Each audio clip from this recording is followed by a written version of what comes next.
Musk explains why he's rebranding Twitter to X. It's not just a name change. Clearly, it's not just a name change. He's trying to step into a whole new realm of interactivity, of I would call biodigital congruence, or Canada would call it convergence, where man merges with machine, but not just man and machine, but man and system, man and network. Specifically, for this show, we will be focusing on the financial system, the financial networks. Musk plans for X to expand to add comprehensive communications, access to information, access to identity, etc., and ability to conduct your entire financial world. That's a big claim. It's, I'd say, very ambitious. But more importantly, it's pretty all-encompassing, wouldn't you say, for the individual. Seems pretty centralized to me, right? Seems rather centralized. And this is the ultimate goal for most of these types of technologies, applications we will be offered, is a new type of technocratic centralization. A lot of decentralization will be sold to us through ideals. And there will be, just based on the way the internet works, there will be aspects of decentralization. There will be competition for some time. I think that's inevitable. There will be alternatives. They already exist to this day. But how long will these alternatives last? That's the big question. And that's what many of us that are against this stuff are waiting to see and trying to figure out, because this is the new direction. Virtuality, singularity, reality plus external or extended reality. All of these things are, as far as these systems and industries are concerned, the future. How are we going to survive in them? That's the question. Now, let me give you a clip here to tie in the global financial aspect of Elon Musk's, his goals, his motives, but also his new X app that he's trying to present through Twitter. And I'm going to go into what I think Twitter's really about, at least why he chose Twitter, right? So check this out. Essentially, if done right, the X would serve people's financial needs to such a degree that over time it would become, I don't know, maybe half of the global financial system. Half of the global financial system. Now, clearly, it's a bit ambitious, right? Big claim. But whether we want to consider him a cultural icon, influencer of sorts, he does have some power in that regard as far as influence. He may not have any political power. He may not have much power outside of influence and maybe resource power. But he is rubbing elbows with the UN, with the Fed, with major think tanks. And he plays this kind of like outsider, I'm the good guy, anti-hero. But he's involved with all of the major institutions and industries as far as technology is concerned. So to hear him say that is interesting. And I am starting to see, and I'll show you here, the formation of another type of alchemic synthesis. We see the Musk and the Zuck synthesis, but soon we very well might see, because it's building up as far as the propaganda is being, from what I'm seeing, as far as like the Fed versus Musk. It's almost like the centralized versus crypto bro decentralized coin. This synthesis of sorts could come out of this alchemic marriage, if you will.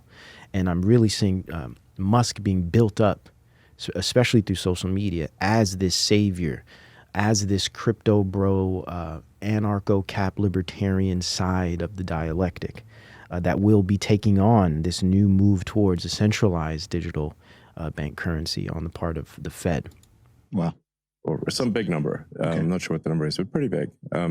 So it would be by far the biggest sort of financial institution, but like I said, not really in the way that people are used to thinking about banks. Mm-hmm.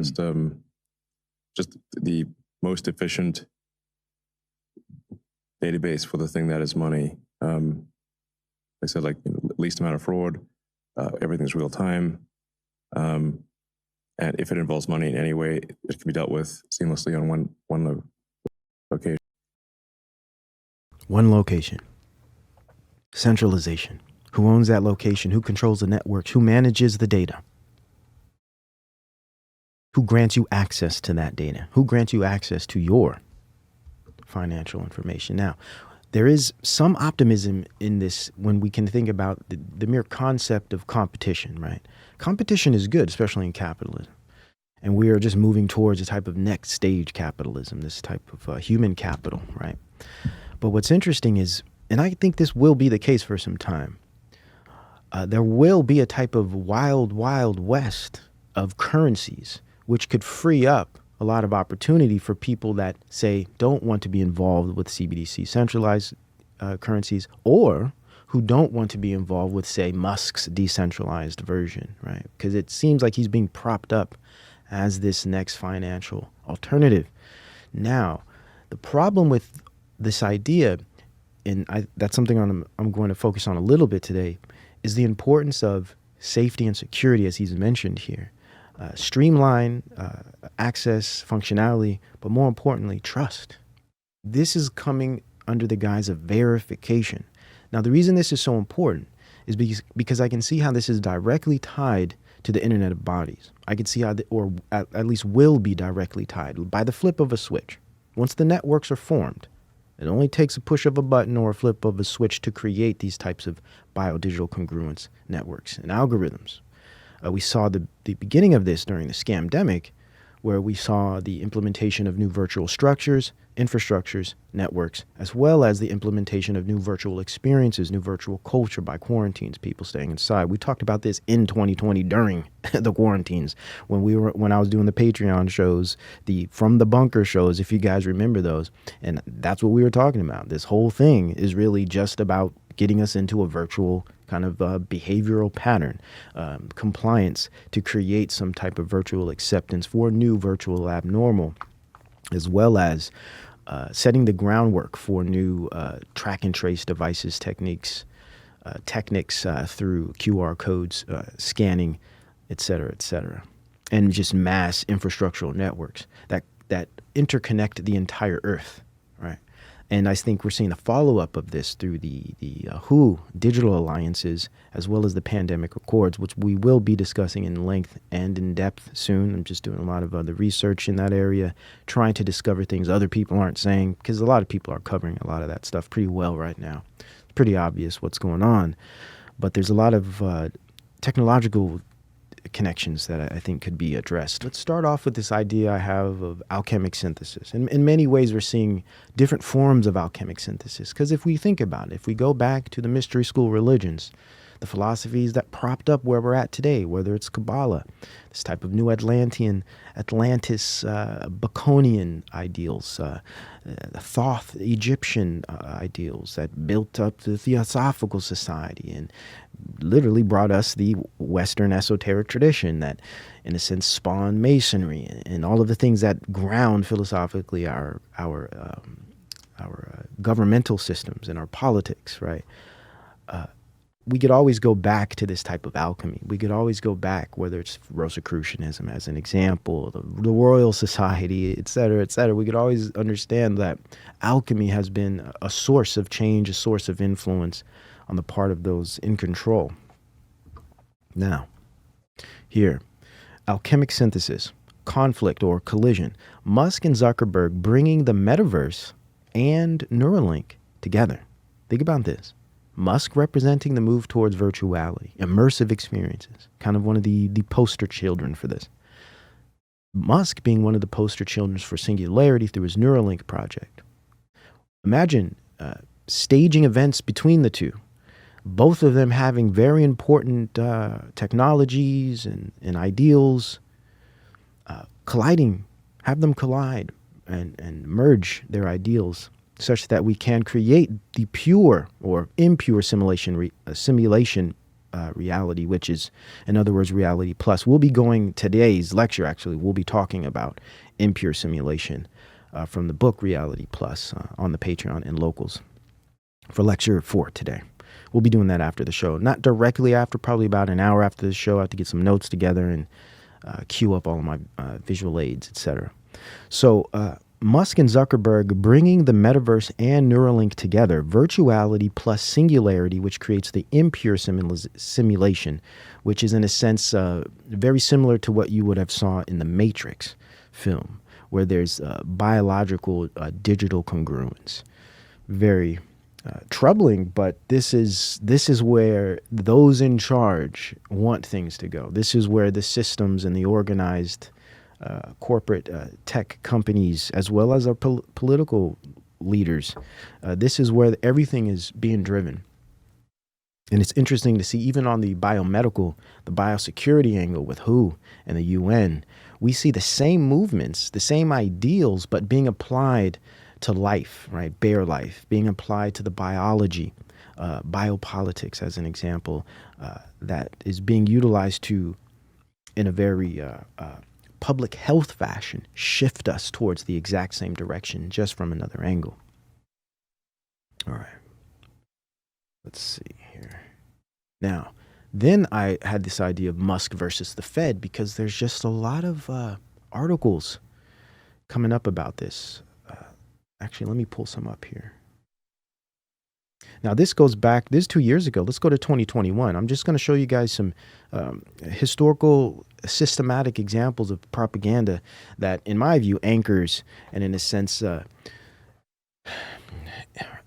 primes us to accept these relationships as they come later, right? So here, if we go to 2021, we have, this is, what is this? Oh, this is a Sunday Morning Herald, or Sydney Morning Herald, sorry. Risky business. The Fed and Elon Musk sound the alarm on financial markets. Already, way back in 2021, we see them pairing, or should we say juxtaposing. This is a juxtaposition. This is a type of anchoring technique psychologically, strong propaganda technique here, establishing instantly the financial prowess and know-how and even authority of someone like Musk, just because he's wealthy and rich and, you know, and culturally influential. When Elon Musk joked about, and remember the Dogecoin thing, joked about Dogecoin on Saturday Night Live at the weekend, describing it as a hustle, the value of cryptocurrency plummeted by more than a third. That highlights both the state and fragility of the financial markets today. So we see this controlled demolition of the old world, a capitalistic system, the old world economy. As we shift in for this great reset, you know, this digital transformation, we have to create these little wars. Musk offers to give $6 billion. Wow. $6 billion. If UN can prove it can solve world hunger. So I pulled this. This is from 2021, November. I pulled this as an example of the ties, the influential, and I would even say powerful ties, Musk as a character, right, as an idol of sorts, an influencer, ties to the government, but even the United Nations. Right? We will see a lot more from this guy over the years, because I just think he has been propped up as this alchemic figure, as this character of chaos, similar to what or how Trump has been used and will be continued to be used, especially in 2024 selection. It's going to be fascinating to see. Yeah, why 6 billion, Keon? Exactly. Resetting. Yep, ESP, good to see you. Very, very, for me, like, and this is just my own perspective. I'm speculating, you know, I could be wrong about some of this stuff. This is how I see it, and I'm sharing it with you guys. But just from systematic research, it's very obvious to see the anchoring, the priming, the predictive propaganda. It's so obvious how they've been presenting these figures to us over time. And it goes on. And then here, UN urges Elon Musk to ensure Twitter respects human rights. Wow, Twitter's that influential, huh?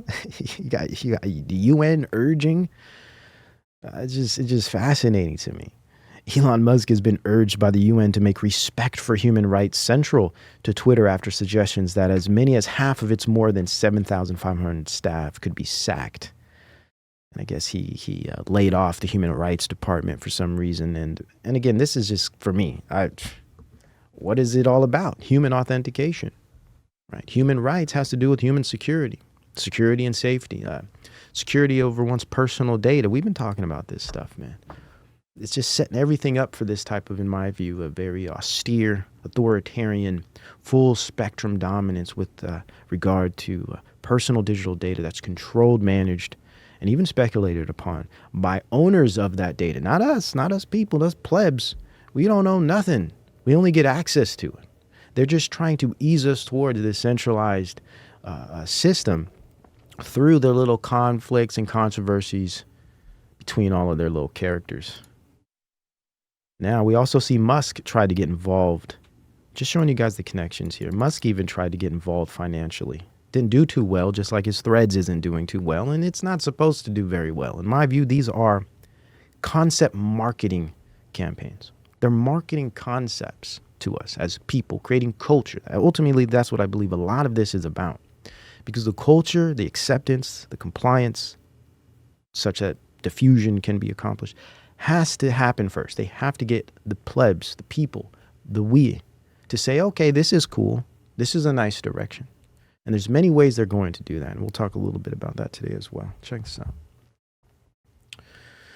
Meta plans Zuckbucks. You guys remember the Zuckbucks? Virtual coins for Facebook and Instagram users. Yeah. Y'all remember this? Mark Zuckerberg hopes payment tokens will reduce platforms' reliance on adverts as popularity wanes. So this is what this is doing is they're moving towards a different payment platform altogether. They're moving from advertisement to this new form of financial success for creators. And I think, in fact, I'm pretty sure, this is going to be a good sales point, especially with Elon Musk's financial product that he'll be trying to produce. It will offer up many ways for content creators to make money. And this is all it's going to take for the majority of people to hop right on board. And it isn't to say we don't need that. Of course, we need more ways to make a living, sure. But there are strings attached. There are things attached, literally, okay? What I see happening through this process is it's a trade-off. It's to create a new form of economic success. There will be in a sense, giving up of certain forms of privacy. It will be invasive, I believe. I'm sure, in fact. And ultimately, I understand this leads directly to the Internet of Bodies, which is purely invasive. This is when the body is connected to not just machines and devices, but the internet and managed, controlled, and owned by the state. That's not something I think people with a brain in their head or should be very interested in. But that's the direction we're going, unfortunately. Now we're going into the next. What I think is one of the bigger issues about Musk and the X app is his work in AI. His competition with OpenAI, that's Altman, which is another alchemic synthesis. So we go from Musk having some type of warfare and battle with Zuck, bringing the metaverse and Neuralink, virtuality, singularity together. We have the Fed potentially having some type of pseudo war, pseudo event with Musk over centralized currencies, decentralized currencies, synthesis. But we also have a type of pseudo event versus battle between Musk and Altman, the AI wars of sorts, right? Very, very interesting. So before we go to that, let me show you.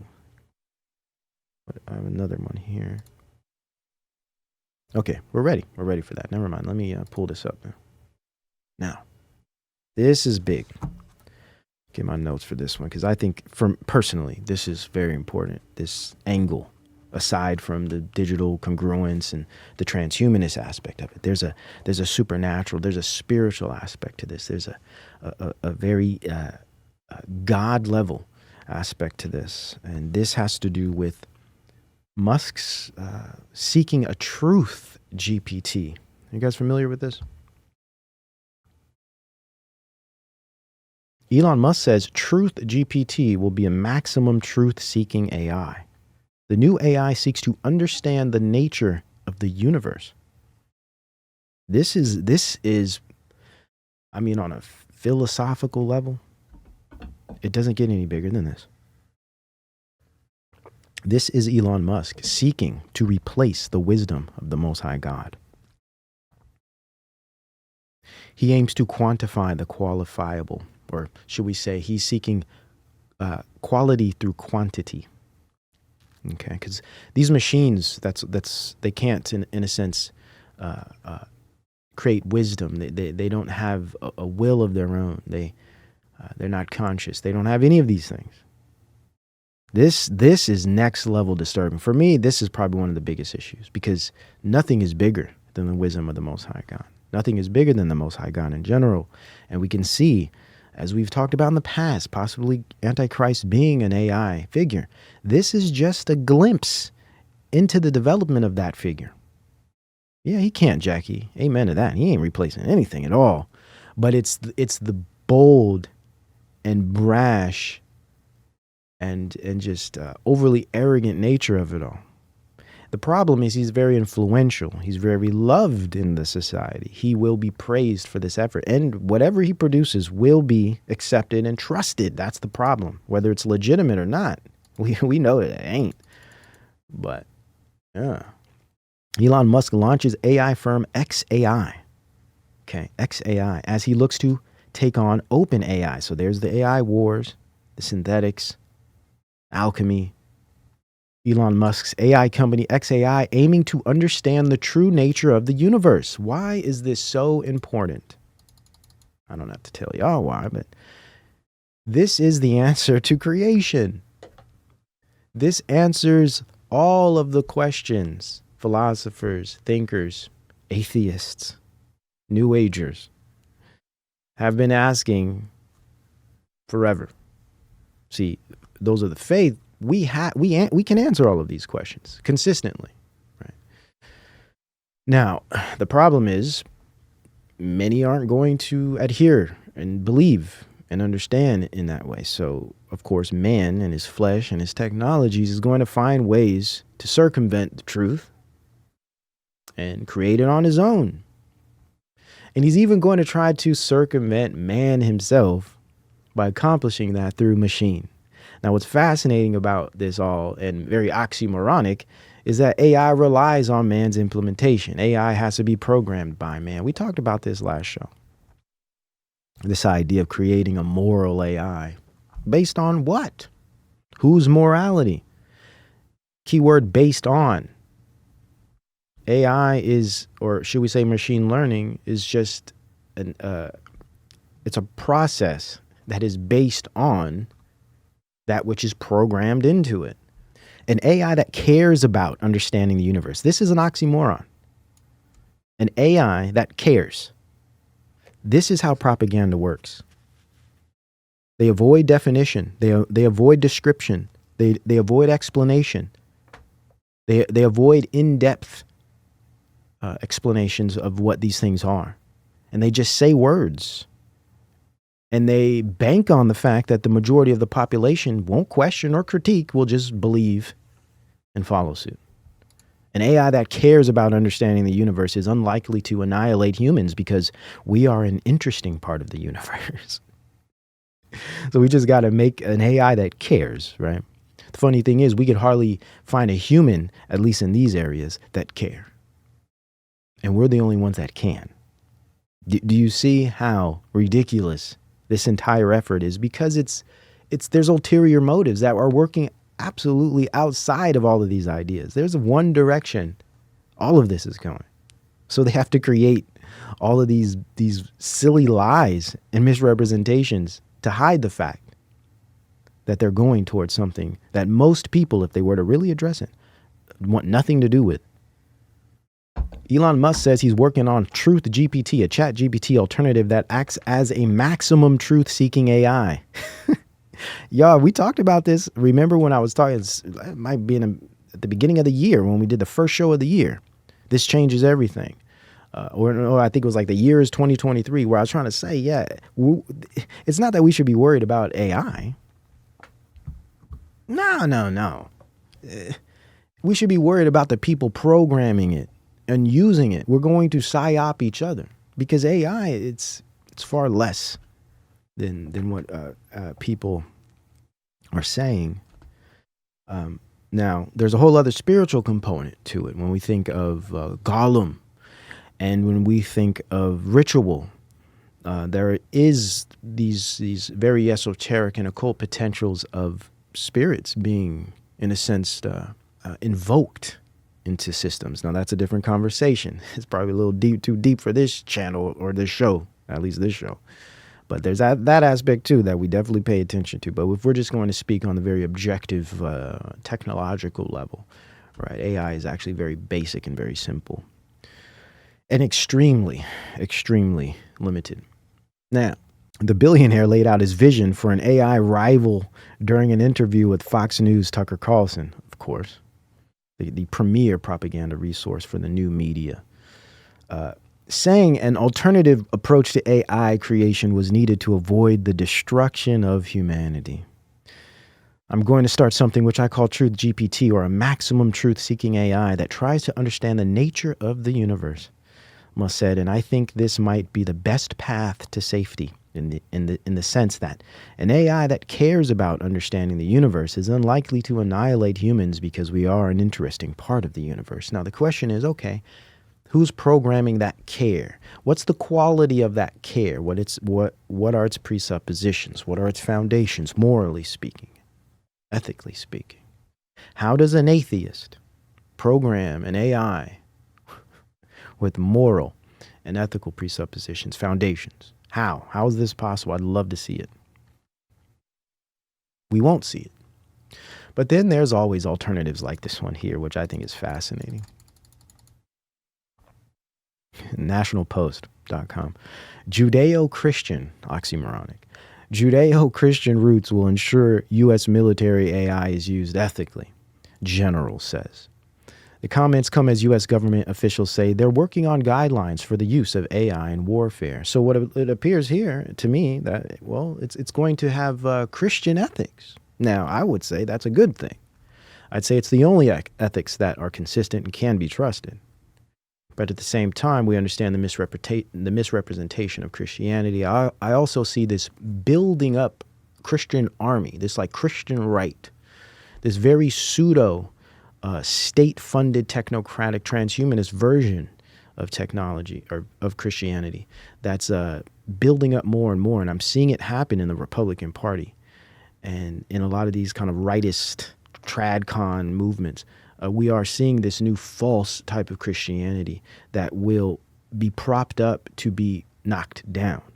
And we also will see atheism propped up and knocked down as well, because the synthesis is the New Age spiritism.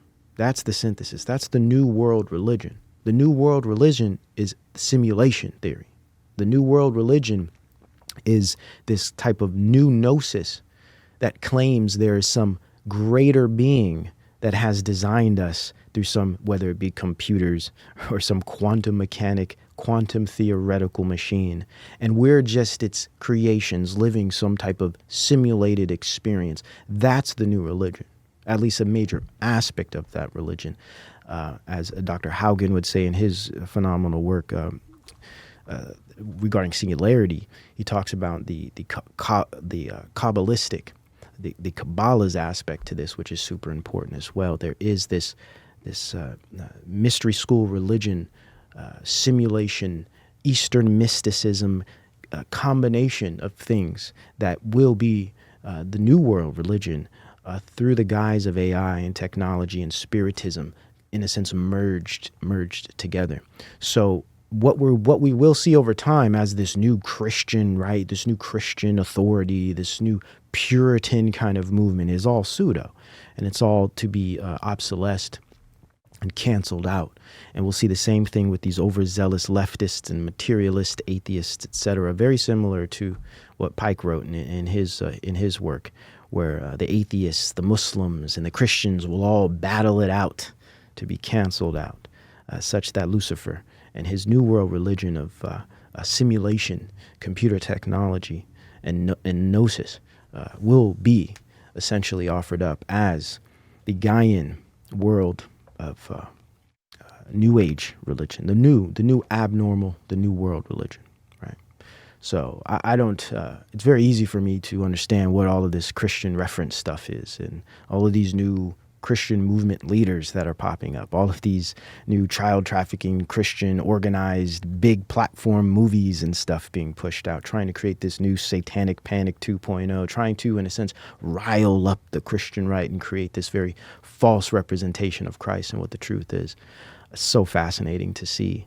But it is all by design. And their goal is to get us to accept the simulation and to live within the false realities that they are preparing for us, and to perceive God or whatever the creator is as some type of external detached entity that's either an alien or some type of massive simulating computer, right? This you'll see over time. And I'll show you plenty of references and evidence over time to buttress and to, I would argue, prove my point. But this is the directions of things. And this is something we're going into very detailed in the lecture series on the Patreon and Locals called Reality Plus and the Simulation Hypothesis, where I break this down from the brass tacks, the nitty gritty.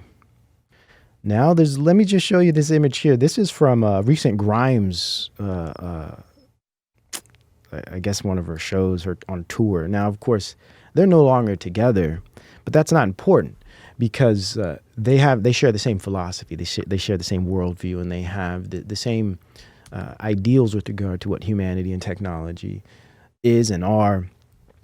They have the same goals with regard to where they believe humanity should go. And this is just a perfect representation of what I mean by this new synthesis, this new alchemic marriage of man and machine, creating a new man-God that simulates all things. And reality can never really be known because we are all in a simulation.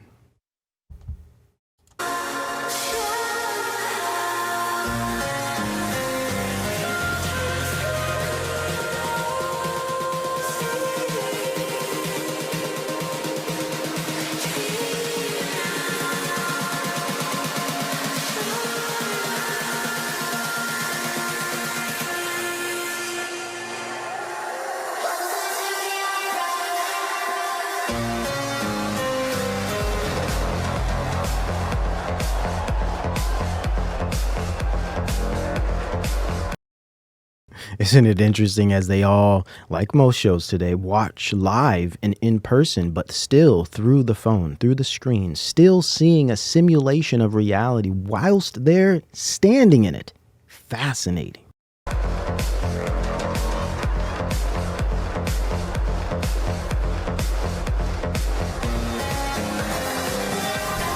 So you can see why it will be very, very easy for them to introduce these ideas of simulation, computer, human interfacing, living through screens, virtual realities, light, holographic futures. Very easy because we're already set up for this on a cultural level. That's why I focus a lot on culture, because this is how you social engineer populations, through culture. You find the most important foundational aspects of life: truth, wisdom, right? Belief, values, ethics, doing. What do you do? What is being? All of these things come out of one's culture. Hence this move towards a new transhumanist technocratic culture. Musk's super brain computer god, right? So I look at it as seeking the ought from the is, okay? The just age-old mistake and false presupposition, right? Or should I say fallacy? The age-old fallacy of man. Machine over man fallacy. If man can't do it, machine can do it, but we're going to ignore the fact that the machine can only know what the man puts in it. But we're going to put the machine over the man. It's just complete idiocy. And then solving the final dilemma of man via technological solutions. The final dilemma of man, the age-old questions that we could never answer through technological solutions, of course. Creating the God-man theosis. Ultimate informational and moral mind, AI, to be merged. This is what I think his XAI is about. Not just to create a replacement for God, but to create the God-man by taking that God AI and merging it with man, creating the God-man. It's not a coincidence that he's trying to create a God machine learning process or system, program, etc., software. but also creating a Neuralink device that connects man's mind, his brain, his biology directly to those AI systems. Ultimate informational moral mind AI to be merged with human brain, superhuman intel, the God man via Neuralink. Ministry of truth is algorithm. That's another thing that could come out of this. Right? They say, well, we don't want it to destroy humanity. That's not what it's about, if you ask me. No. That may be one aspect of it. Oh no, AI is going to destroy humanity. We got to make it ethical and moral. Sure. No. In my view, this is about creating a new ministry of truth via algorithm, such that misinformation, disinformation, all of that nonsense, fake news, all of that stuff we were programmed with over the last 7 years, it's no longer a problem. There's now a standard of truth. There's now a moral standard, an objective truth via algorithm. In my view, that's the real goal, if you ask me. Simulate objective truth. Yes, simulate it. Okay? This is so oxymoronic. Simulate objective truth, authority of truth, which could possibly terminate the human truther. InfoWars here. Yes, terminate the human truther and police the realm of bots, misinfo, and disinfo. If you pay attention, this is precisely how Elon Musk is bringing in human authentication, which is really just an Internet of Bodies technology. How is he selling this idea of human authentication? Bots, to avoid bots and fraud, which exists. But when we understand who's behind the tech, who's behind the goals of the tech, yeah, man, you want to put that stuff in your brain. Internet of Bodies, biodigital congruence. I'll show you some images in a minute here. Let's keep it going. Almost there. I won't keep you guys too long. Now, before we get into that, let's go into Altman. So, isn't it interesting? All of these different technologies, these events, check this out. Isn't it interesting how, and we're just speculating here, right? But isn't it interesting how there's all these controversies, these alleged natural, organic controversies between figures on social media, through social media, boxing matches, fights, and, backbiting, and, people making fun of each, all of these controversies regarding individuals that are bringing out some pretty significant technologies. It just seems to me like such a great marketing technique to create controversy between those who are creating the technologies, but also rolling out those technologies through culture simultaneously. Fascinating, right? Well, the last 7 or 8 days has been pretty significant, from the change of the X app, from the change of Twitter to X, and this new move towards a truth AI, but also this new move towards a type of new economic system on the platform. We also have Altman's release, I believe yesterday, of the Worldcoin. Check it out. And it requires something pretty specific, I'd say. And if you watch this show, you ain't surprised. Sam Altman, he is the CEO of OpenAI, publicly launched a new cryptocurrency today that has a pretty unusual requirement. The currency is called Worldcoin, and it requires customers to prove they're human by signing up to have their retina scanned. The currency has 2 million users from its beta period ahead of today's launch. It is available in 35 cities in 20 countries. What was that? What? I have to have my iris scanned to use your damn coin. Have you seen the thing? It's like a crystal ball. This stuff is like, they make it too easy based on their foolishness and overzealous nature, ignorance, arrogance, or they're just trolling us. This thing looks like a damn crystal ball. It's on the thumbnail if you wonder what that thing was. Yeah, Worldcoin. It scans. It also reminds me, I can't remember what movie that was, but there was these little like was it Star Wars? Maybe it's been a lot of these sci-fi films where you see these little balls. Oh, I know there was one in Big Trouble in Little China. I remember it was an eye, and he like stuck it right in its eye. These little balls floating around, surveilling.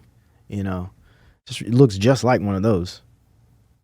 I'm just saying, all of this stuff is weird and crazy, but at the same time, it's like, wow, are y'all trolling? Because it's too easy. It's too obvious. It's very, very obvious to me. I don't know. I'm just saying, don't hold it against me. I'm just putting it out there. Yeah, so this is where we're at, guys. Interesting. Oh, but what else? What else has happened recently regarding iScan that we covered at length here? Yeah, Vision Pro, Apple. What else is Apple doing right now? Where's Apple shifting? An Apple ChatGPT, AI. Wait a minute. This is all just making too many connections for me to deal with. Let me slow down a minute. Let's take our time here. Ooh, goodness. Sam Altman's AI busting crypto token Worldcoin is live. All you have to do is scan your eyeball. Biometrics, anyone? Think about this. The guy behind one of the most powerful AI softwares wants your biometrics too. Imagine how those things connect. Interesting. Interesting.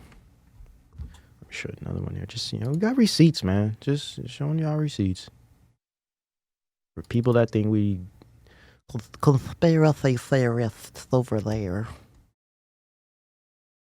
New cryptocurrency offers users tokens for scanning their eyeballs. Worldcoin, launched by CEO ChatGPT developer OpenAI, says scheme will distinguish between verified humans. Oh, there it is. There it is, guys. There it is. How will we prove ourselves to be trusted? How will we prove ourselves to be trusted in aspects of, say, Web3, the spatial web? How will we prove we are who we are when we have to interact with, say, centralized digital currencies or decentralized digital currencies? We got to give our data to somebody. Right, they got to verify. This is how they connect man to machine through the process of verification. This is one of the angles. They will twist all of our arms in the process. This is going to be tough, man. We don't know how all of this is going to pan out. We might have to go old school. Those of us who really ain't with it, we might have to go old school, man. We parallel communities, parallel economies, para-economies of sorts, markets, etc. A lot is going to change, man. And I know we're ingenious as a people. A lot of ingenuity, a lot of creativity. We'll find ways to survive in this process, but it's building up now. And they're doing it through the culture. I'll break it down in a minute here. Now,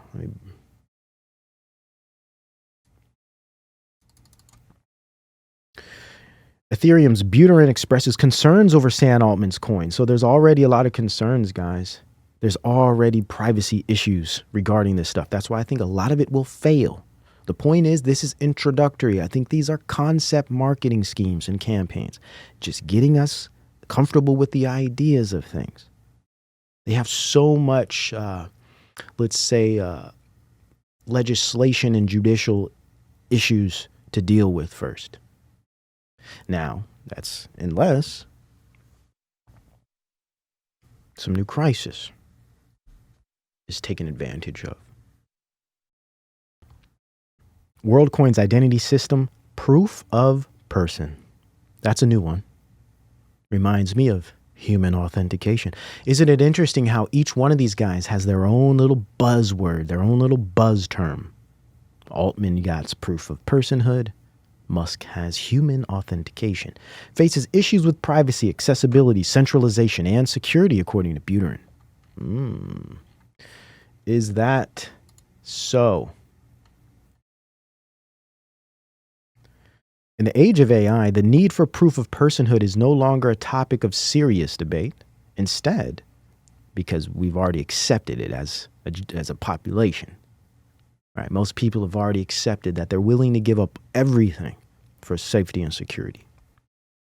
The critical question is whether or not the proof of person solutions we have can be privacy first, decentralized, and maximally inclusive. So these are the issues that are going to be big for some time regarding these proof of personhood solutions, regarding biometric Internet of Bodies data. And they know it. They have to figure out, how can we make it private?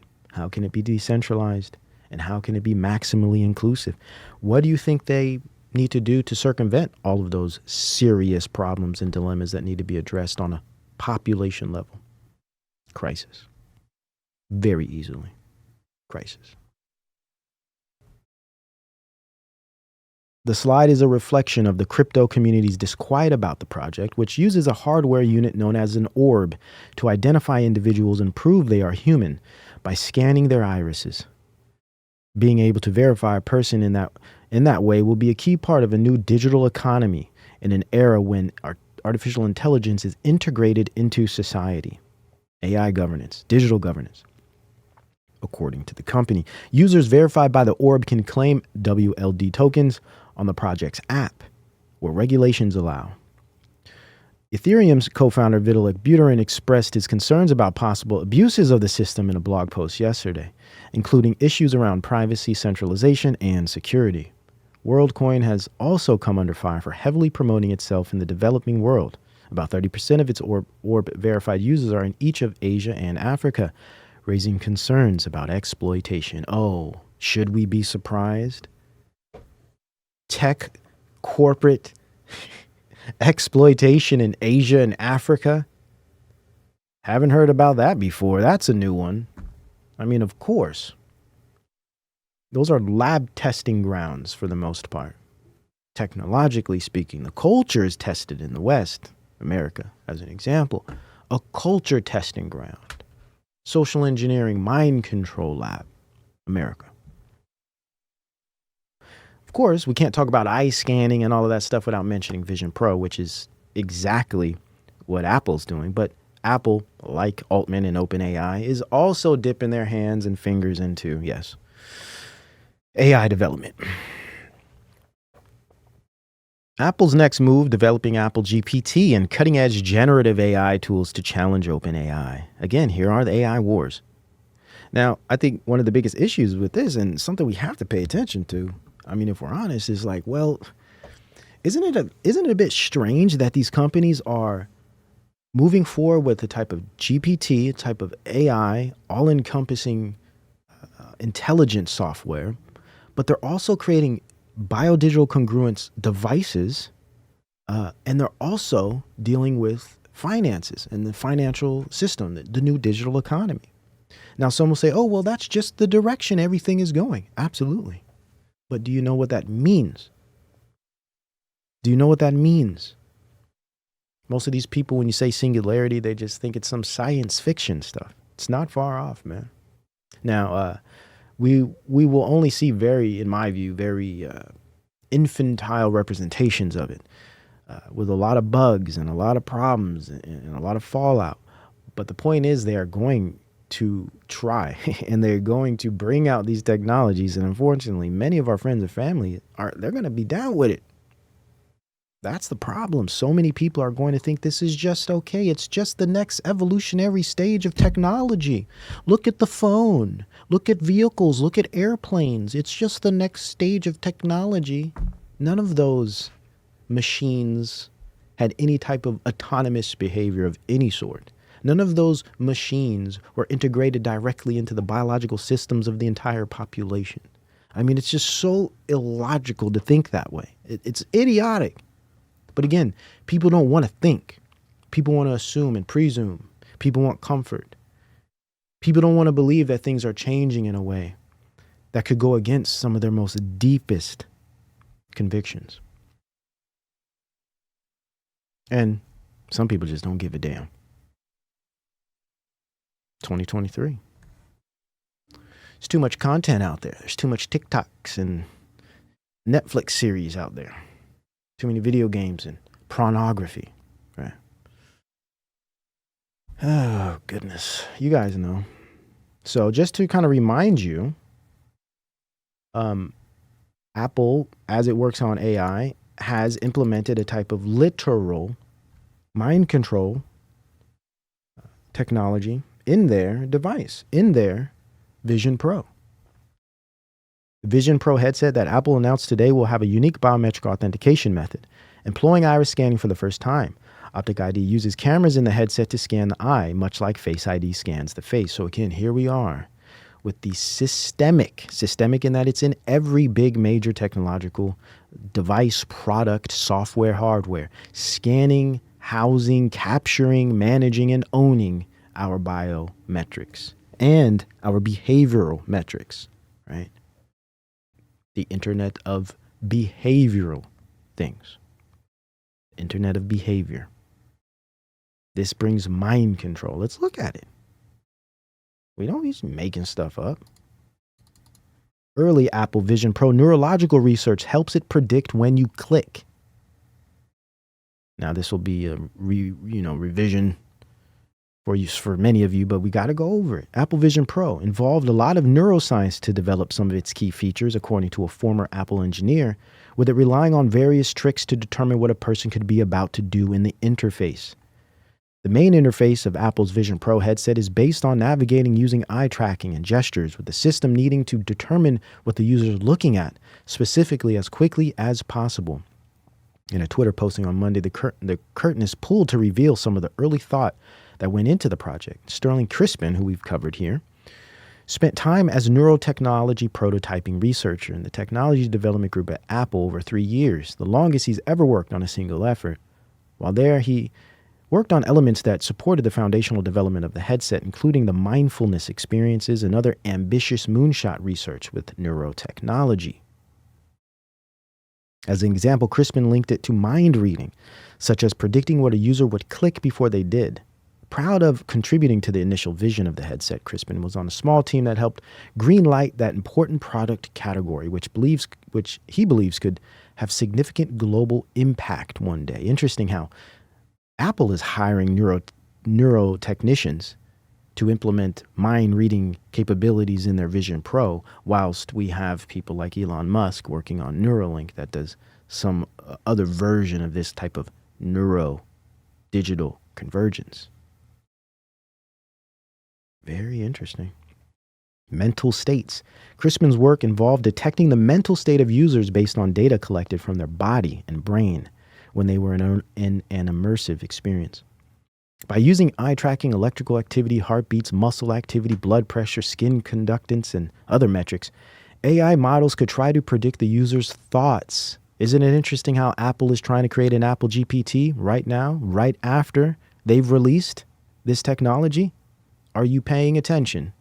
I hope so. AI models are trying to predict if you are feeling curious, mind-wandering, scared, paying attention, remembering a past experience, or some other cognitive state. Man. One of the coolest results was being able to predict when a user was going to click on something before they did. Predictive analytics. AI that can predict your behavior. Imagine. Pre-crime ringing a bell. We've talked about that here. All of this technology is moving towards something massive, incrementally, that appears disconnected. Apple over here, OpenAI over here. Everyone has their own devices. No. All of this is working on the same infrastructure, whether it's Amazon or NVIDIA or TSMC, microchips of Taiwan. It's all connected. Everything's connected, but in the eyes of the consumer, these are all just different cool gadgets that we're all going to be able to use one fun day. Influencing the user. In another trick to determine a state, users could be flashed visuals or played sounds in ways they do not perceive, and then measure the reaction to that stimulus. One other patent explained how machine learning and body signals could be used to predict a user's focus, if they're relaxed, or to determine how well they're learning. Using this information and state, the system could adapt the virtual environment to enhance the required state. This is literal mind control. The AI could adapt, well, let's just say the system, but they're putting AI. AI is inside of this. Now they're working on a chat GPT, which will just increase its capabilities and its power. A system that could adapt the virtual environment for you to enhance the required state. This is moving towards literal mind control. I don't understand how not enough people are paying attention to what these groups, individuals, corporations are putting into these devices. This is far more than some immersive experience that's supposed to be entertainment. Now, for those that aren't familiar, I connect all of these devices directly to what Canada calls the Biodigital convergence and what the UK calls the Human Augmentation Project. I'll show you an example here of the exploring biodigital convergence just to prove the direction of things. That all of these technologies in these corporations are directly in line with philosophically and technologically. It's all here. Government of Canada. Okay. This is the government of Canada, guys. Yes, Sheldon Bosch, the IoT, but now the IOB, Internet of Bodies. Exploring biodigital congruence or convergence. I like the term congruence, but let's see here. Just showing you guys an example of what this is. Summary. In the late 1970s and the early 1980s, Canadians and policymakers began to understand that the digital age was upon us. Early movers seized opportunities, grappled with challenges, and initiative deft policies that have provided benefits for decades, had initiated deft policies. We continue to see the powerful effects of digitization, and more are surely to come, but we may be on the cusp of another disruption of similar magnitude. Digital technologies and biological systems are beginning to combine and merge in ways that could be profoundly disruptive to our assumptions about society, the economy, and our bodies. We call this the biodigital convergence. Now, I'm sure this sounds very familiar to the World Economic Forum's Great Reset or Fourth Industrial Revolution, because they're all the same projects, just under different names. Okay. Across the board, transhumanist agenda. Yes, R. Davis. Across the board. What am I saying? What am I proving? Apple, Microsoft, Elon Musk, Facebook, Meta, Altman, Orb, all of these things. Aspects of a transhumanist movement, a transhumanist agenda. Now, to some people, transhumanism isn't a bad thing. I understand that. There will be a philosophical war moving forward. Those people of science and those people of nature, and especially those people in the people of nature that are of the faith. There will be a massive, massive disruption culturally as we move towards this direction. Many people think there's nothing wrong with this stuff, but many of us have other ideas. 3 ways biodigital convergence is emerging. Full physical integration of biological and digital entities. Full, okay? Coevolution of biological and digital technologies. Internet of Bodies. This would be considered singularity. Internet of Bodies. Conceptual convergence of biological and digital systems. This could be considered posthumanism, where digital systems are just as real, just as important, just as valuable as physical material systems, where AI is just as valuable, just as meaningful, and just as real as physical humans.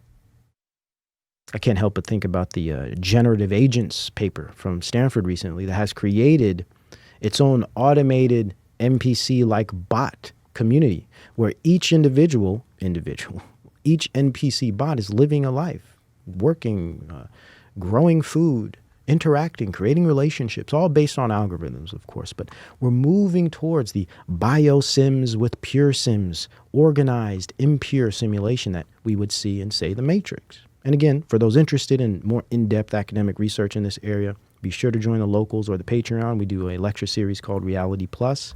We'll be doing lecture 4 right after the show today. But this is serious stuff, guys. This is serious stuff. This is what's happening behind the veil of all the nonsense everyone's seeing on social media, etc. Now, let me pull this up. A little more visuals for you. Paving the road to the Internet of Bodies. Isn't it interesting how all of these things are being presented to us at the exact same time? If it's not Apple or Microsoft's Bard, if it's not Altman and OpenAI, if it's not Elon Musk, if it's not Mark Zuckerberg, all of these things are being given to us simultaneously, touching us in different ways. I've written here, paving the road to the Internet of Bodies via consumer products and social media. Key. Social media is a massive part of this because it entails the social engineering aspect. It's the hive mind. It's the digital global village. It's the public commons, hence Musk's preoccupation with Twitter. It is the digital public commons. There's nothing more powerful as far as a type of hive collective mind than something like Twitter. It was very strategic for him to go for Twitter. So social media infrastructure. So via consumer products, whether it be, the Vision Pro or, Apple Watch, all these products, or social media, the applications, Twitter, Meta, Facebook, etc. Social media infrastructure and culture. Culture is that which supports it all. And the goal is to achieving public trust, compliance, and demand. If they have our trust, if they have our compliance, we will demand the technology. If we think it's cool, if we like the people who are selling it, if it has some type of status to it and walking around with these $5,000, $4,000 glasses on, gives me some kind of status, we're going to demand it.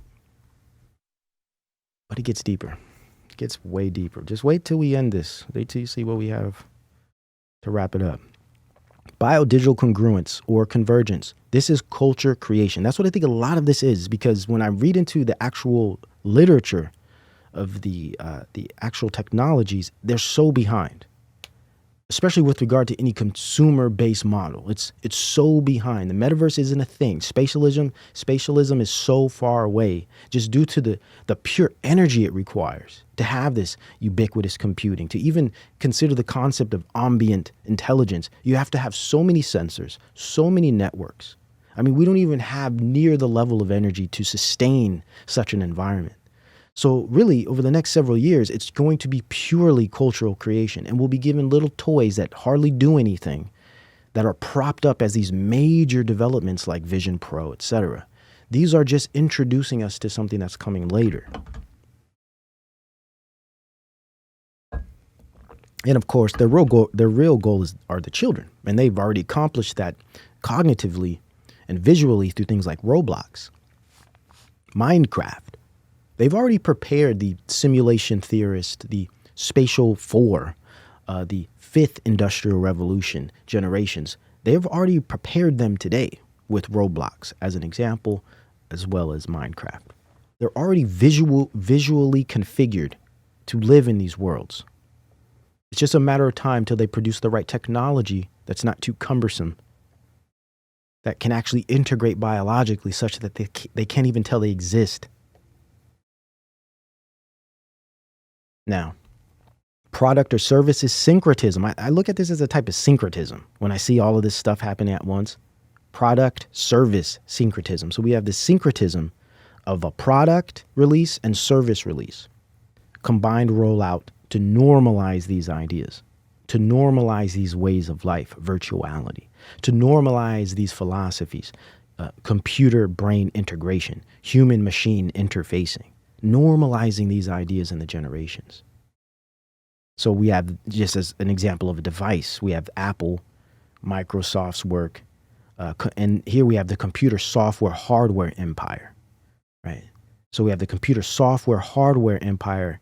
As an example, we have Apple, we have Microsoft, also like NVIDIA, right? And then we have the artificial research and development through, say, Altman and OpenAI as an example. So now we have the intelligence, we have the intellectual infrastructure, right? We have the corporate computer engineering angle, AI. Then we have the transhumanist angle with Musk. He brings in the singularity philosophy and technology that is coupled with the intelligence as a lifeblood, as well as Apple and Microsoft's hardware and software and devices.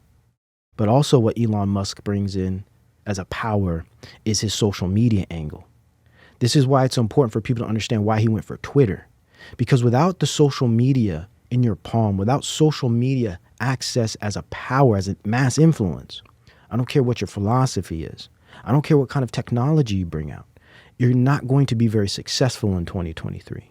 The only way he could sell his ideas, the only way he could actually bring forth some type of all app, The only way he could normalize a type of integrated human machine system is through some type of influence in the social media realm. What better way than to buy one of the most influential and popular social media platforms that exist? Twitter. Now, some would say, oh, well, Twitter's nothing compared to Facebook, nothing compared to Instagram with regard to users. But what I would argue is Twitter is higher brow. It's more political. It has more depth and thought and understanding. I think there's just higher level conversations going on. It's more valuable. Its information has a higher quality than something like Instagram. And Facebook is more demographic. It tends to be of a certain demographic, more older users. Twitter is far more diverse and nuanced, I would argue. Though it's smaller, it's the future. It's the public commons. It's that which is digitally discussed today and has influence with regard to politics, for instance, which runs everything today. Everything's political by design. Then, of course, to add the other angle of social media, we have Zuckerberg. But what does Zuckerberg bring in? Whilst Elon Musk brings in the transhumanism and the singularity technology, Musk brings in the virtuality, the move towards spatialism through Meta, all by design. Plus, major figure in social media with his Facebook and Instagram, taking care of the other side. Musk handles the Twitter, the commons, the public commons, right? The public conversation of sorts. Zuckerberg handles the Instagram, the Facebook, the other angles. One has the virtual, one has the singularity. They come together. Mission accomplished. Now, again, I believe this is still in a very early stage of culture creation. These are just figures that seek to get us to accept their ideas and their technologies. Now, let's continue. Here's more. The road to singularity. Product service syncretism. Normalizing Internet of Body compatible technologies. That's one thing I don't think enough people realize. All of these technologies that have been rolled out over this last few months, all of them, every single one of them are Internet of Bodies compatible technologies. All of them. What it does is it creates technocratic culture standards with the assistance of established social media hive mind. So a technocratic culture standard would be one that says everything should be done through smart devices or applications. Everything, uniformly. All currency, all financial transactions should be digital.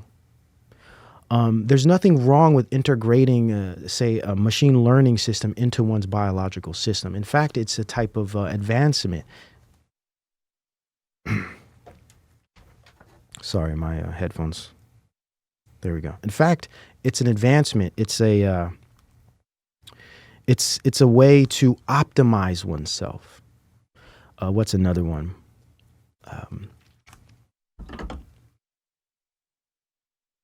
The more technological things are, the better. Technology is better than anything a human can do. A computer processor is more valuable than a human brain. These are all technocratic culture standards that have been, over time, introduced through technologies and influencers and social engineering tactics, but accepted by the population and have become cultural standards in the way most people think and feel and live, with the assistance of established social media, right? So what are some examples of this? We have AI. Think about this.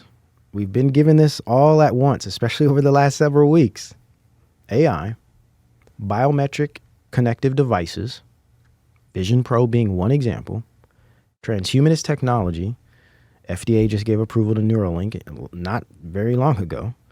And of course, the financial system, the FedNow release of the Fed release of the FedNow coin that will be in a type of competition with cryptocurrencies and other types of coins.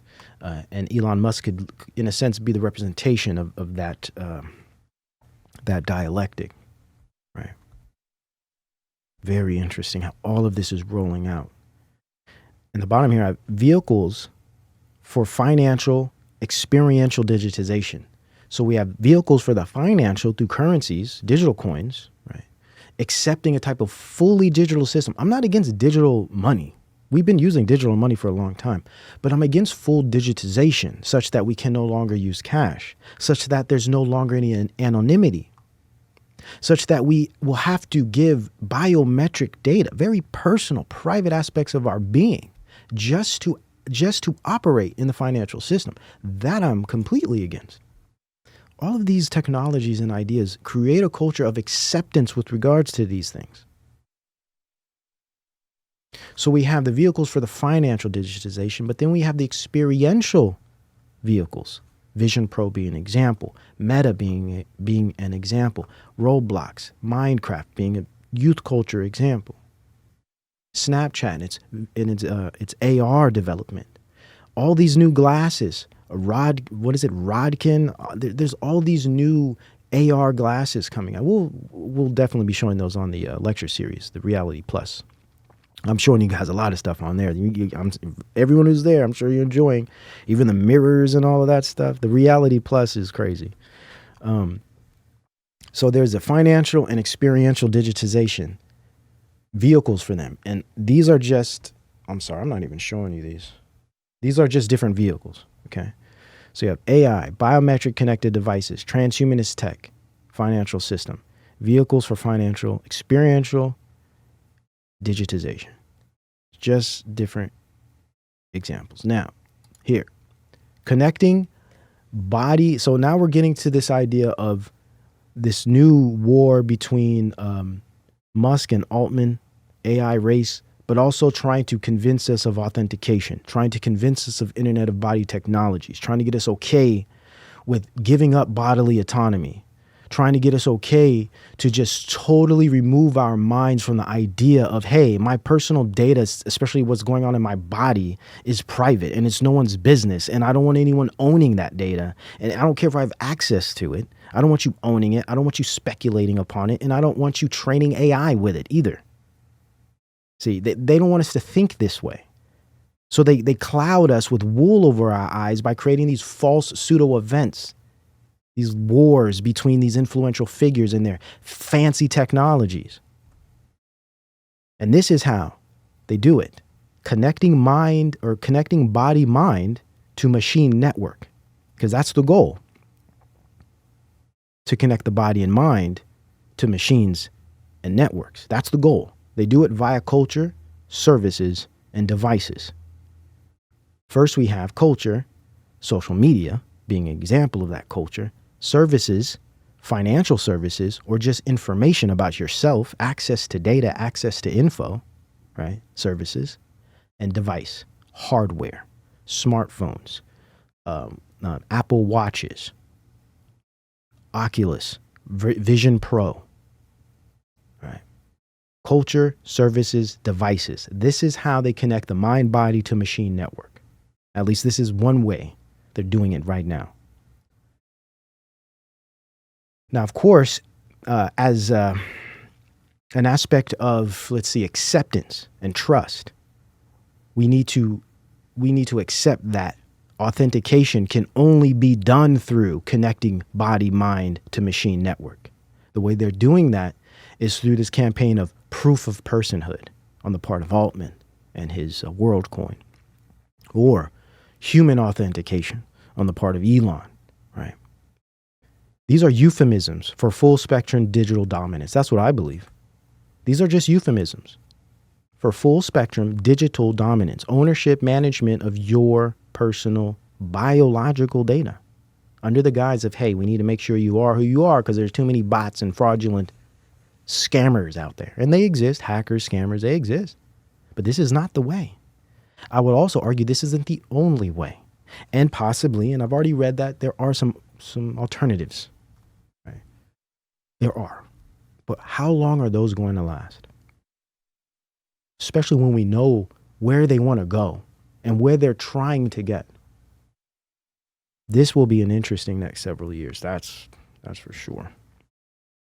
New standard. This is a new standard for digital economy verification, circumventing bodily autonomy via security solutions. Very straightforward.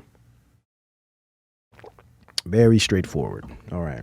Now we're going to get into the final segment of the show today, where I think a lot of this is also going. First, if we think about this integration of, say, AI, right, a new type of super moral, informative AI, right, integrated into our brains, or let's not even go that far. Let's just say integrated in some type of gel that's injected into our eyes. That exists. Or a contact lens that actually exists as well, or even a pair of glasses. We get a mixture of AI, invasive integrated technologies, right? Also a type of technocratic culture that accepts this as the norm, right? And this new human detachment, human 2.0, where we're just no longer moved by, normal ways of physical material living. In fact, we want to live in a type of extended reality. I think a perfect example of this is the show The Feed, which we've talked about, but I just want to show it to you guys here. This is a perfect example of what this could look like, okay? Connected.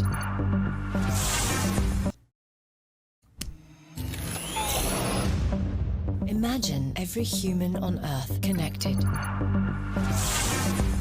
In thought, in feeling. Yeah, that's me. In real time. She's here. Can you see her? Beatrice Murray. Welcome to The Feed, where our shared experience It's just an enhancement. Show me.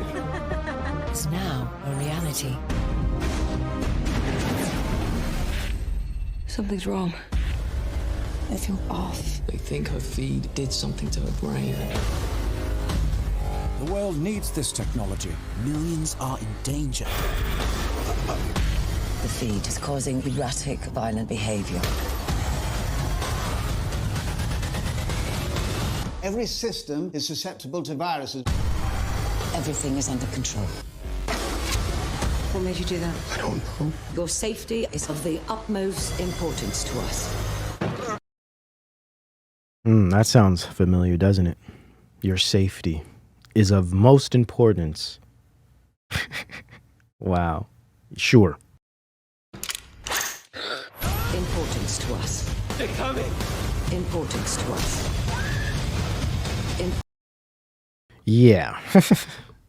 Just an example of what this technology could do. And it's funny how they're presenting all of this to us. Here's another one. Check this one out. Imagine every human on Earth connected. I feel off. They think Actually, that's the exact same one. Sorry about that. I must have pulled it twice. Okay. Now, what's the next stage? Another aspect of this to kind of round all of this out, or let's just say to add to it another angle that's happening. A lot of synthesis, right? They're mixing devices through culture, social media as an influencer. They're mixing devices with body, with biology, with mind, right?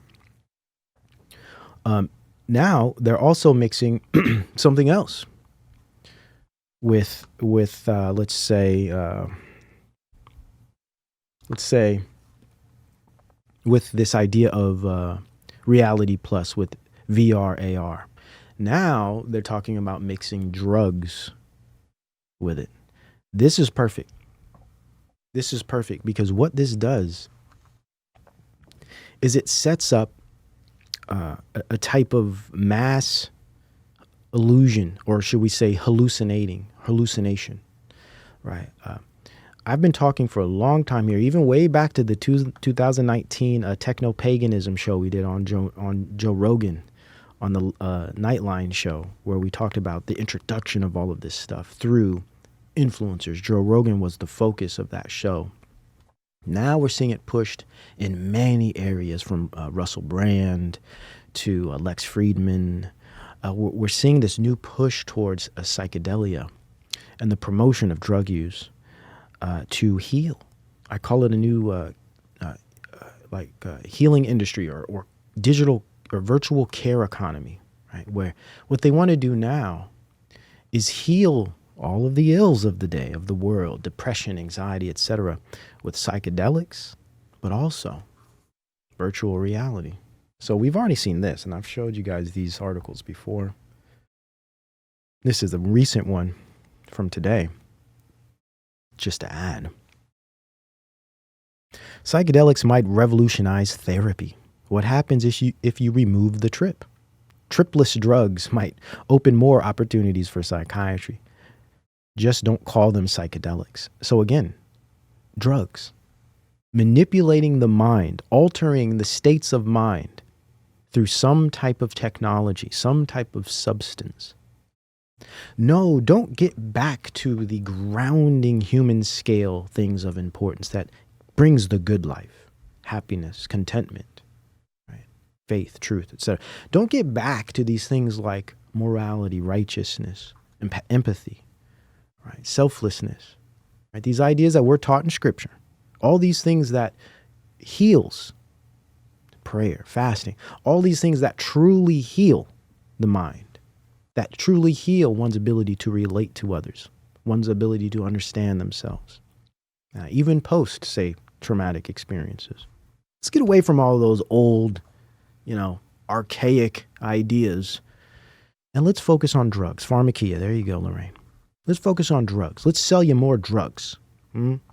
Or let's just give you some psychedelics to kind of get you out of your mind. Or let's add some VR to completely revolutionize your reality altogether. In fact, let's just remove you from reality and give you a reality plus.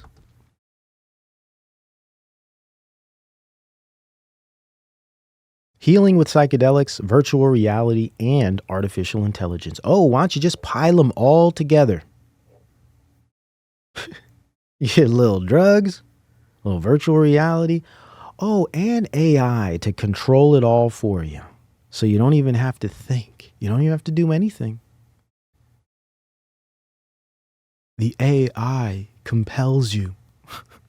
The AI compels you. Y'all remember that reference for those that a little older. Yeah, man. This is crazy. And this is where we're going with it all. The use of psychedelics in therapy and personal growth continues to grow, thanks in part to the growing body of research showing their potential for healing depression, anxiety, addiction, and other mental issues. At the same time, virtual reality has become an increasingly popular tool for creating immersive and powerful therapeutic experiences. Whether for treating phobias, addiction, or trauma, these fields offer a new frontier for innovation and therapeutic healing. All it takes is some chips in the damn brain, and it's mission accomplished, guys. That's where this is going. This article will explore how psychedelics and VR are being combined with AI to create powerful therapeutic experiences. So let's look at what we know about psychedelics, VR, and AI. Well, we know plenty about them all. The point is, we see the synthesis. We see the biodigital congruence. We see the mixture, the synthesis, the integration of technology, virtuality, and of course, AI.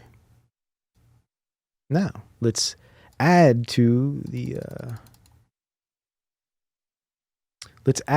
to the subjects of the show today, just to present they're on board with this because it's all part of the same movement. Yeah, Elon Musk advocates for psychedelic drug use as an alternative to antidepressants.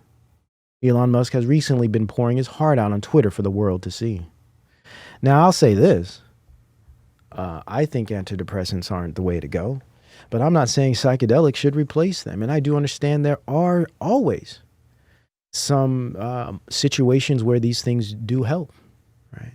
There are rational use cases, I guess, in certain situations. I'm looking at this as what happens when it goes outside of these realms, which it will, and it already does. These drugs become substances that are abused. Just like drugs are abused, so are video games. So will be extended reality. In fact, it will replace reality. People won't fix their problems. They'll cover them up. They'll get high and out of their mind in a world that's full of hallucination, as well as AI telling them what the truth is. But also, they'll create a false reality with the AR, the VR, the extended. It doesn't fix anything. It just escapes. It's next stage, end stage escapism. Doesn't fix things. And now, not to say it can't have certain moments when it does help.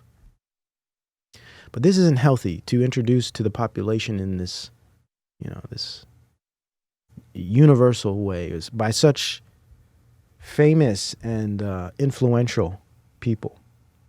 Now, I remember seeing this and I was like cracking up because I knew exactly what this was. So Elon Musk came out, he was making fun of Vision Pro. Again, back to this little like warfare, because they're all trying to do the same thing. All right. Virtual humanism, that's a good one, Axiom. Elon Musk takes a dig at Apple's $34.99 Vision Pro in a funny meme on Twitter, but look what he said. Yeah. Look at that. Yep. Apple 3500 augmented reality. $20 augmented reality. You see how this works? And here, they're saying, nah, let's just put them all together. You see the synthesis? You see the dialectics here? It's always the same, man. Yeah, man, Elon's pushing this too. And again, this gets right back to this very like, what was it? The tribal revival. What was it? This idea, what we talked about in the How Media Shaped the Generations, where we go back to Stuart Brand and, everybody bringing, the counterculture movement of drug use, sexual revolution, but also computer engineering, and how they all were coming together at a period, creating a type of new age movement. And that we saw, of course, transpire into the 80s, which brought on, actually transpire into the disco era, which added in new drugs and new sexualities, right? Went into the 80s, et cetera, et cetera. We're just seeing a progression of all of that.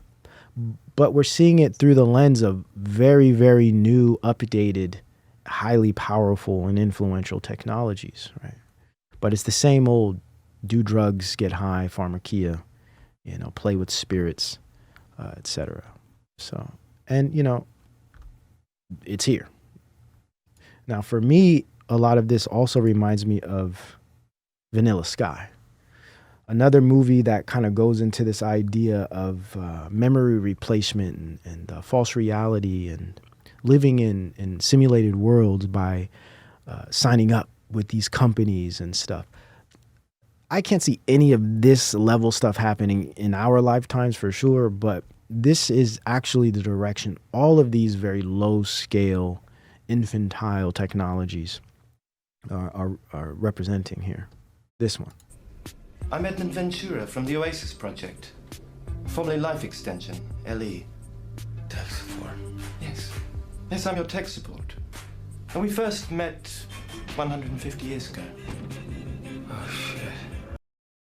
What a movie.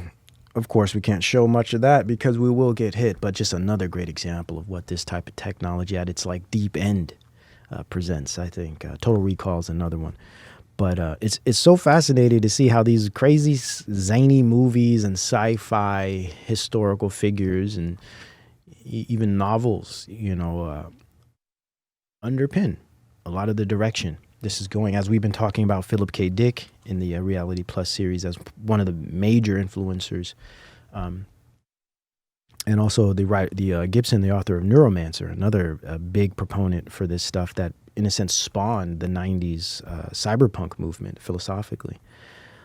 So this is where we're at, and I want to show you a couple more things here before we wrap up and move on to the Reality Plus Lecture 4. We'll be going on there in about an hour. I just have to get together some visual aids. Now, check this out. Yeah, psychedelics and simulacra.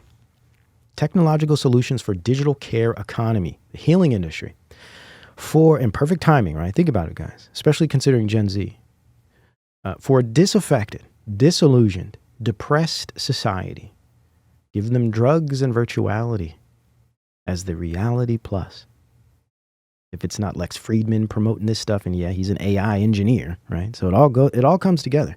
I mean, the ultimate goal is for us to just be experiencing life and reality through a type of simulation. And that's why simulation theory is such a psyop on the planet right now, because this is exactly where they want everything to go. We are in a pure simulation. Once everyone accepts that, all of these technologies will just be perfectly reasonable and rational. And of course, there will be no need for God. It will be looked at as an old idea that has no meaning or value anymore, right?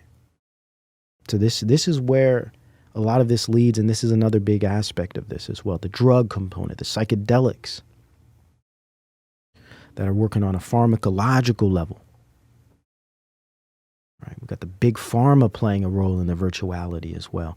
And it's perfectly timed and designed for a generation or generations that are currently suffering cognitively, mentally, emotionally, spiritually. They aim to replace all of those things, replace the spiritual need of God and truth and faith, replace that with simulation theories of computer aliens controlling everything we see and have ever known from elsewhere. Right? It's really sick, but we're going to be presenting the actual truth, whilst the internet is funneled and overwhelmed by a lot of people and individuals presenting the system's propaganda that seeks a type of almost a conjuring of sorts, a conjuring of the masses towards this AI god of the new age and the virtual computer realm as reality, right? So I think that's it. I think we're good.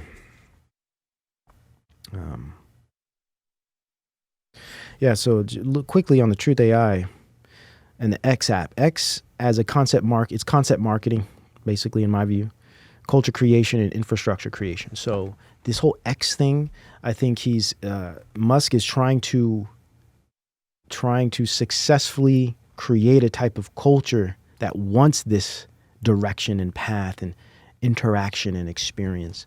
But also, this will help create the infrastructure to get there with this early stage stuff, help build that. Similar to how the scamdemic was utilized to build virtual culture and virtual infrastructure networks. It normalizes the idea of a super app that can bring experience and informational abundance and access to services, especially financial services.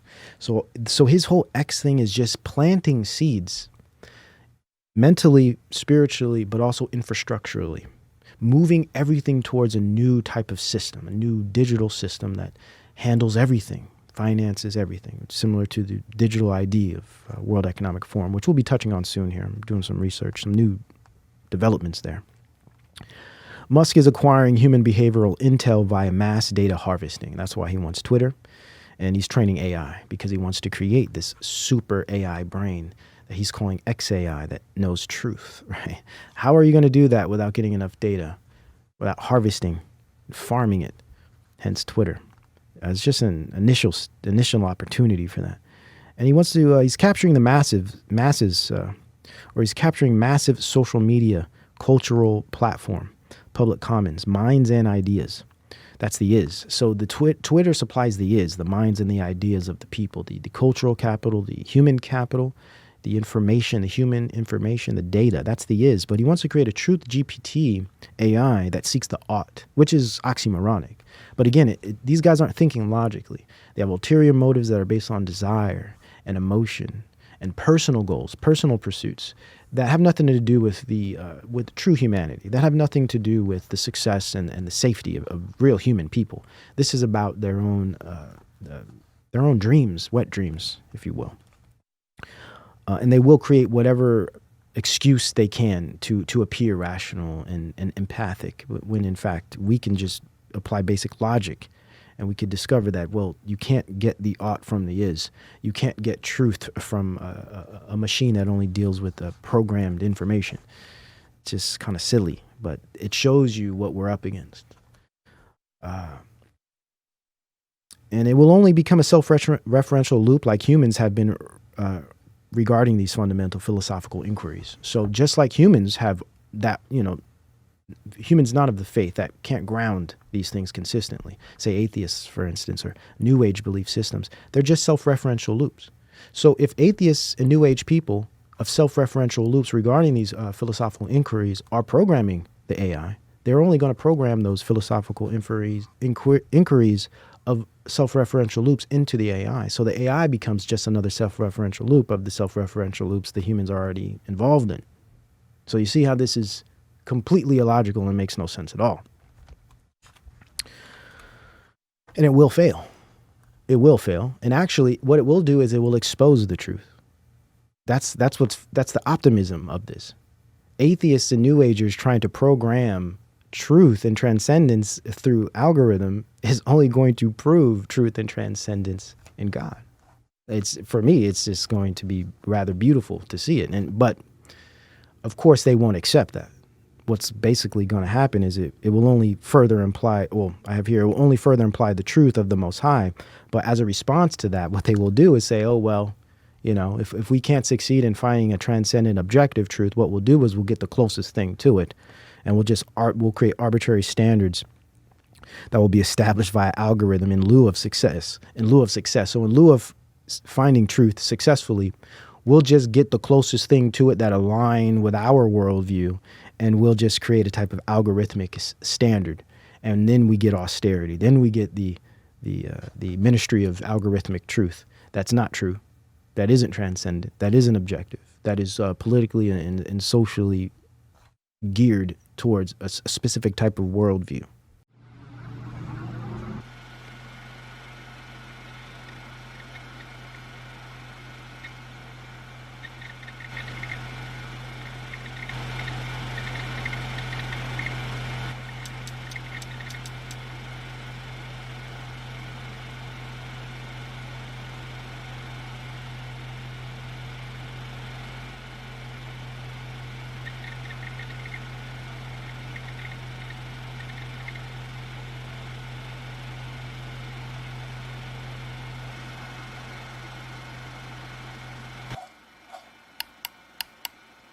レイン、ずいぶん慣れてきたようだね。ワイヤードとの付き合い。うん。一つだけ忠告しておこう。え？ワイヤードはあくまでも情報を伝達し、コミュニケーションするための空間、リアルワールドと混同してはいけない。忠告の意味、わかるかな？違うよ。え？そんなに教会ってきちんとしてないみたいだよ。